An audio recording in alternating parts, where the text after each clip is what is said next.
विषय शिकणार आहोत. तर आरसा आरसा हा असा गुळगुळीत चकचकीत पारदर्शक असा पदार्थ आहे की ज्याच्यातून प्रकाशाचं परावर्तन झाल्याचं आपल्याला दिसतं. मग प्रकाशाचे परावर्तन म्हणजे काय आहे?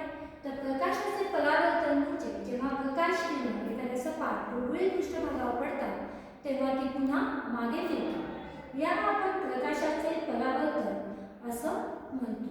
मग हे प्रकाश किरण जेव्हा सपाट गुळगुळीत पृष्ठभागावर पडतात त्यावेळेस त्यांनी पडणाऱ्या प्रकाश किरणांनी पृष्ठभागाशी जो कोन केलेला आहे त्या कोनाला आपण आपाती कोन असं म्हणतो. मागे फिरणाऱ्या किरणांनी या लंब रेषेशी जो कोन केलेला आहे त्या कोनाला आपण परावर्तन कोन असं म्हणतो. ज्यावेळेस प्रकाश किरण सपाट गुळगुळीत पृष्ठभागावर पडतात त्यावेळेस आपाती कोन आणि परावर्तन कोन हे सारख्याच मापाचे असतात.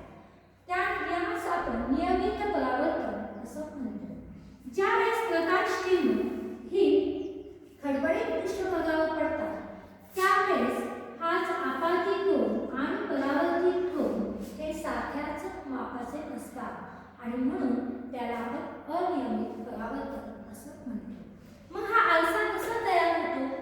तर आरसा तयार करण्यासाठी एक काच घेतली जाते आणि या काचेच्या एका बाजूला जो बाजू परावर्तनशील आहे त्याच्या दुसऱ्या बाजूला आपण एक चांदीचा मुलामा त्याच्यावर देतो.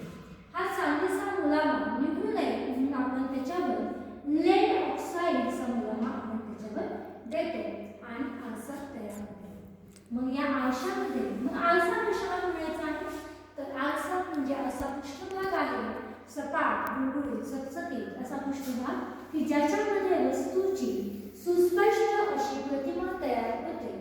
अशा पृष्ठभागाला आपण आरसा असं म्हणतो. मग या आरशाचे पुन्हा दोन प्रकार आपल्याला दिसून येतात. पहिला आहे सपाट आरसा आणि दुसरा आहे गोलीय आरसा.